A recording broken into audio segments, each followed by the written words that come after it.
Thank you.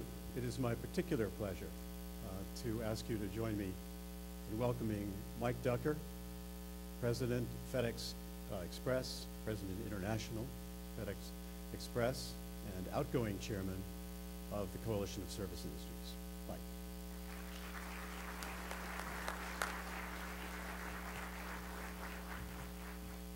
Well, good morning. As Bob said, I'm Mike Ducker, and I have had the great privilege to serve as the chairman of the board for the Coalition of Services Industries for the past 3 years. And it's an honor today to welcome you to this event, which is sort of a culmination of the last year's work.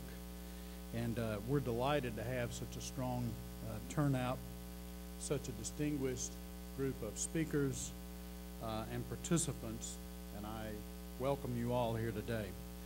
We're particularly honored that Ambassador Kirk would be with us today, along with 5 of his trade minister colleagues from around the world, to talk about the critical role of services in the economy and services trade, and what kind of prospects we have for the future and how that can lead us to economic recovery and future prosperity.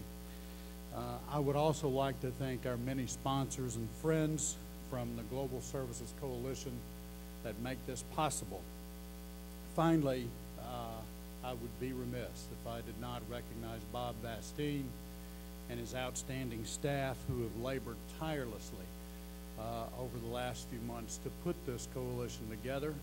I think that they have outdone themselves, really, and I've been told that by several people, that this is one of the finest, at least agendas. Now, it's up to us to deliver on it. We understand that. But this is one of the finest agendas that has been put together on this particular topic. We have assembled key policymakers and thinkers to try to elevate services and services trade to what we believe is its proper place. So if everyone would join me just with a round of applause for Bob and his staff. My hat is off to all you guys.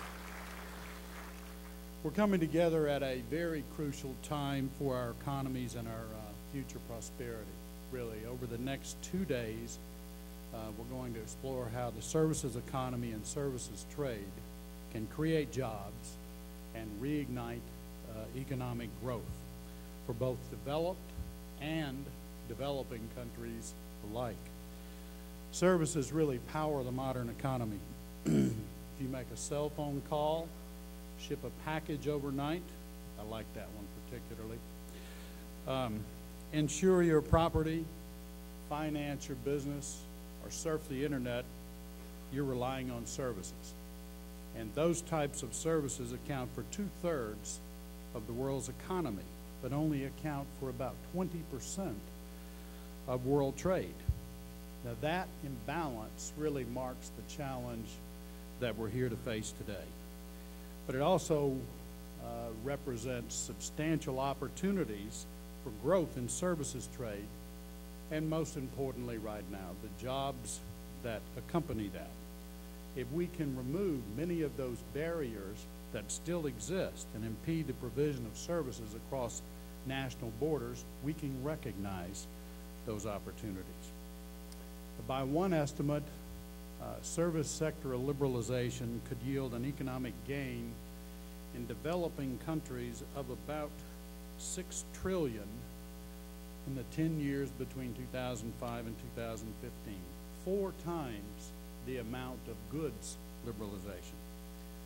We welcome your creative ideas, your policy prescriptions, your range of perspectives, but most of all, we ask for your participation over the nominated action plan that will grow services trade across the globe. And it's now my great privilege to introduce my successor as chairman of the board for CSI, Bill Toppeta from MetLife. Bill's the president of MetLife International. He has been in this role since 2001 and is responsible for MetLife's international insurance and employee benefits business operation throughout the world. Under his leadership, MetLife has continued to expand its operations and now serve over 18 million customers abroad.